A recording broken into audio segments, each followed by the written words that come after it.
Ukrul district da kapna balip 3 mari sokle Manipur da orakliba phibam home secretary na review tawkre AR kalam mapan Ukrul da thajin kre haiba pausina khigi ngasigi pauche ayambagi headline oina rioza pausiga mari lenana su khigi April gi 8 tagi kunmari fawbagi manungda sikriba miyoisi taramathoi su sukrabani adugi sigi maraksida oja home secretary na amuk security review tawkiba aduga aikogi ukrul gi aikogi hose kapnariba mafamsida su AR kalam mapan thazan kiba sumaina review tawrakpase oja gi oina ahanbagi oina kari wafam thambini oja tazida akogi manipur da leiba hojik law and order phibam aduka ate tuan political waiba haitra ethnic haitra aduka khoge cross border terrorism gi asingba situation haiba mayam se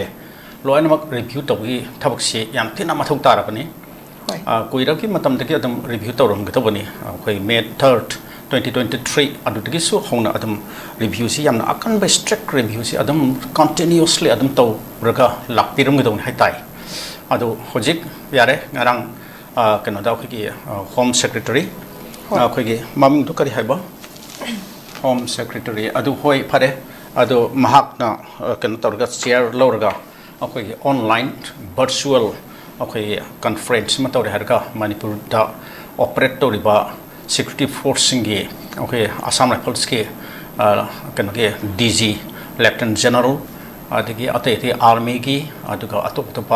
Central Armed Police Force singi moi commander sing loinana Manipur gi DGP aduga security advisor aduga ate okay Home Department ki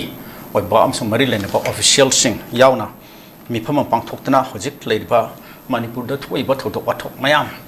adagi miyam gi iho adagi hojek kenoda akhki maitai rom da unsilaga ngahak letna nomai kapsil pa bom kapsil pa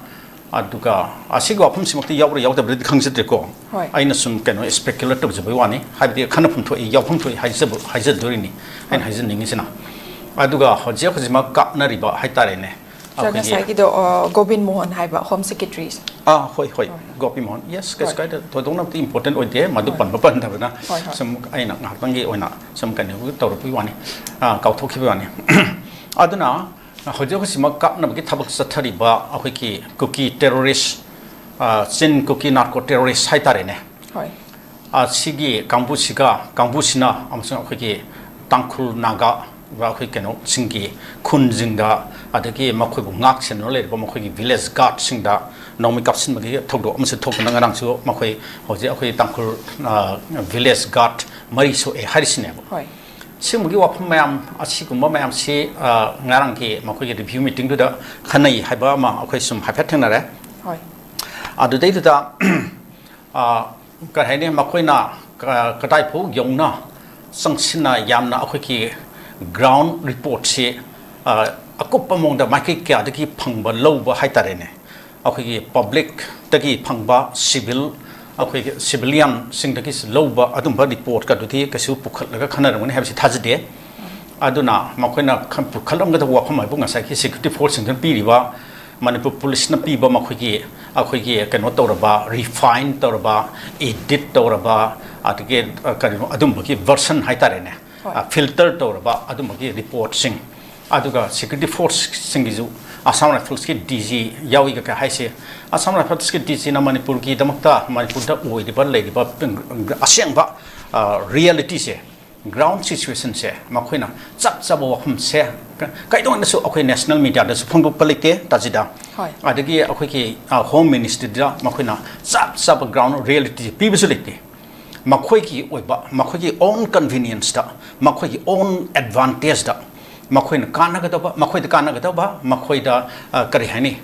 makhoi na tawri ba thabak da makhoi na credit lo ba ba adum bagi makhal ki report sing se makhoi adom pir ga lakpani aduga blames na makhoi na blames na ayam bana masagi akhoi keno sida adum tawi haitare ne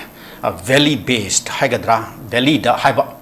valley gi na khoi inhabited people maru in khoi maitai majority ni haiba pot sida ne ba makhoi yam kan atai na rise aduna adagi ngasagi chin cookie community gi damota ti makhoi ti moina yam legre makhoi de punna makhoi ga adum leminaraba pot makhoi ga adum sinaraba chamin thakminare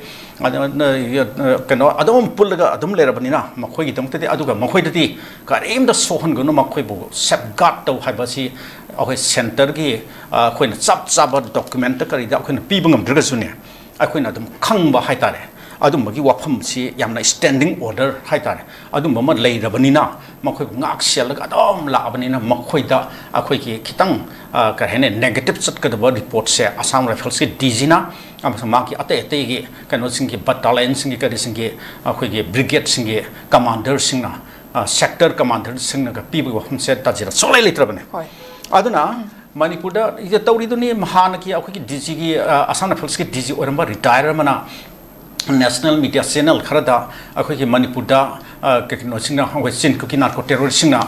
drone sin baki drone kapa kari ni drone di bom thadare haiba wafum leite ka kana man thungdok re dune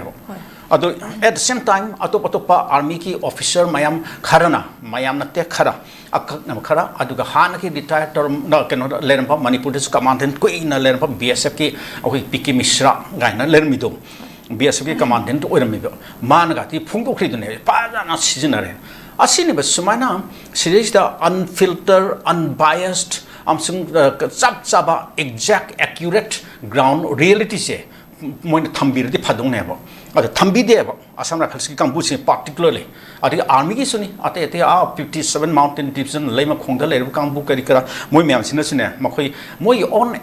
advantage da moina report se pikhal le ba ngarang ki keno du da asdu ki home secretary adu dei du da chap high body report se kana na pibi no manipur ki site ki pibi na officer ma bu yaudre di as a security advisor du so mapan ki lakpani adigi DGP hadu so mapan ki lakpani makhoi su kar mong da hapak khibno hadu akhuna loina khangna ro wakham ni methar ki adu ki yam sathirwa invasion haitare ne maite ki mathak manipur ki mathak chatharpa akhoi ki cross border sin ku ki narco terrorist kangbu na chatharkiba cross border invasion do madugi matungda numit dini humni ki manungda makhoi bu hapak khibna center de madai da state government ke ayab lobi wafam selekite state government ke consult lobi wafam selekite matam chief minister obiramba akhoi ki respected the brother iamba and biren maga tanar selekite magi ayaba akhoi ki council of ministers magi cabinet ta khangalam selekite moina da hapsal kone pura dictatorial kai dune ko akhoi ki amadudane article akhoi ki 165 sanare ga kana haibu khopa adom leiri dune